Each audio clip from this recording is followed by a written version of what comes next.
Please welcome back to the Toro Cup match, Kavesh. Oh my gosh. Hey, John, I'll give you more for having to look at that. And his fighting out of the blue corner, representing G13 Brazilian Jiu-Jitsu. Please help me welcome Cody Kavesh.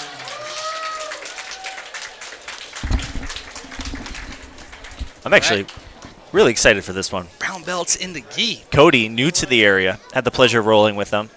Very technical. And, of course, I've rolled with Kevin before. He's been a long time on the scene. Oh, yeah, absolutely. Only 2 Toro Cup appearances, but I've trained with this guy quite a bit, and he's been around the block, obviously, for a really long time. MMA fighter. Recently, in the last few months, got that brown belt. I think it's been about 3 or 4 months now. He's been training forever. Yeah, exactly. Definitely earned. But it wasn't until good mount there by Kavesh, and that was a butterfly very technical straight into pass, mount. Yeah. Yep. Now. Yeah, it wasn't until Kevin Schroder got hooked up with Coach Kelly Anunson there in the corner that that he started training the grappling as consistently as he said he wanted to. Yeah. Just really vibing with the program over there at Battleborn, and not a surprise. Great facility, great program. We've got a few Battleborn athletes on the card today, including Kelly Anunson himself. Mount dominance on display. We see that punch choke looker there quickly for Kavesh. One of my favorites. So I'm curious what his mount attack of choice is. It can be interesting in the gi to see what people go for with the options that are available. He's trying to thread in, I think, a hand in the collar, but it's also tough when you're bent over like that. So he could be trying to go more higher and higher too. Yeah, Ezekiel, possibly smother. Good feet in the hips. Yeah, the pressure just seems unreal right now. Frames in place for Schroder, but they're not really doing much. He has 30 seconds remaining on the submission bonus.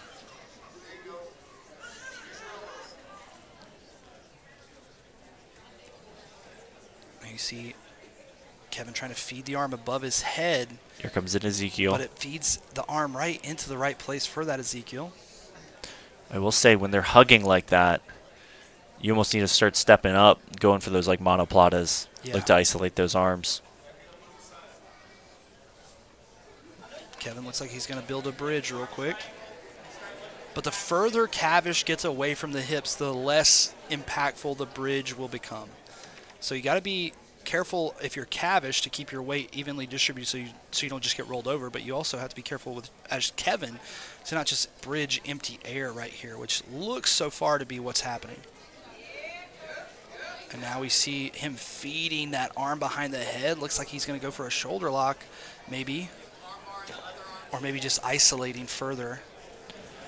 I mean, I would like to see, again, just a traditional collar choke attempt just to open things up. Just one. But he has it for the first time. He's sitting tall. That's the other thing. You can't go for a collar choke while you're like bent over. I'd say it's just hard to hand fight from there. You have to sit back on their chest. It can change so much gi to no gi too. When I'm in no gi, it's like I can't really think of a situation where I'd want to be high. I would always want to be chest to chest, head to head. Hand pinning. Yes, of course. When I come sitting up, high, exactly. pinning the hand, yes. So you can put your weight behind it. Yeah, exactly.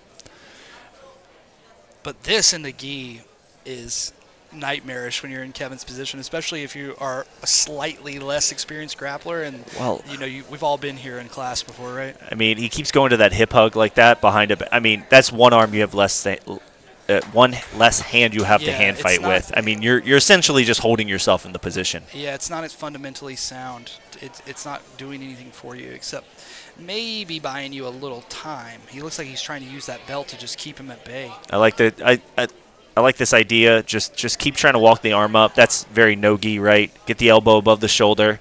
Honestly, he doesn't even need to lock his hand. Just get the elbow above the shoulder. Have him fight. Ooh, now it's really high. Now the arms are both are under the on the thighs, super isolated, and we're in a position right now where he keeps reaching. He keeps reaching.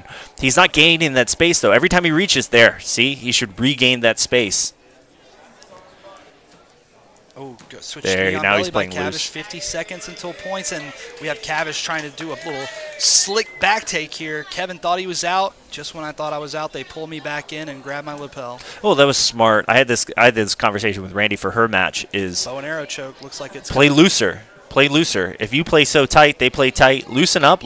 Let them move and just give you opportunity, especially when it's not the points period. I'm trying to teach people pinch headlock right now. And Yeah. that's one of the things you have to do with pinch headlock. You have to be really tight when you're chest to chest, and then when you're ready to transition them, you have to loosen a bit. So they go over to your side, right? They were just staying chest to chest. They're not going anywhere. I'm like, yeah, because you're still them. pinching. You're bear hugging them. You're hugging them too tight. Oh, and now Kavesh he's walking his way up on that collar. I can tell. I would assume. I don't know if you guys had this conversation, but it seems like he's got a lot more mat time and no-gi. He's doing some more no-gi stuff, and then like the collar's kind of an afterthought. Yeah. That would be my guess too, a little bit. Because he had a nice look on that collar that was super deep. That before he really got settled in on the back. I mean, it's just different mechanics. Yeah, exactly. You have to drill the mechanics, right? And some people don't even. Some people might just not have a good bow and arrow choke. Well, for the first time, he's in the collar here. And that's so it's good pressure. Yeah, very strong. But again, you have to have the confidence and the experience to be able to set that second hand. And if you're not used to it, and I think he's learned now, play loose. Kevin will turn over. Now he goes for the back. So now he's racking up more points. So he, believe, is up 8-0 now. Yeah, so to go back to your point about playing loose, since it just came up again, you're basically saying that, like, if you're in an offensive strong position on someone, nice sweep by Schroder, but you're in an offensive strong position and they're just battening down the hatches, being extremely, defensive. If you just open it up and let them move around, they might make a mistake that you can capitalize on. Exactly. Am I understanding correctly? Okay. Cool. Yep. Yeah, that's kind of what I was seeing when the match started to change. And even now, here on the bottom, you can see Kevin still squeezing. He did have a little bit of success with that sweep there, but didn't even get time to get points for it before he was taken back to the bottom. Immediately into the high mount, by the way, right? He's very quick to get into these positions now. This time, there was no opportunity for Schroder to set the frames in. That's going to be tough. Ooh, yeah, there, okay, he uses it just to at least angle. get the arm through for the arm lock. Solid figure four defense by Schroder so far, but this is what you train for if you're a brown belt. So let's see his confidence in finishing, though, because there's a lot of times you see people, they won't go for something unless it's perfect. He did not want to go for this unless it was it was like the perfect grip. He's able to there. That looks like that'll do it. Grip, Cody Kavesh picks up the win with about 3 minutes left on the clock. I mean, very dominant the whole match. Oh, though. yeah, 100%.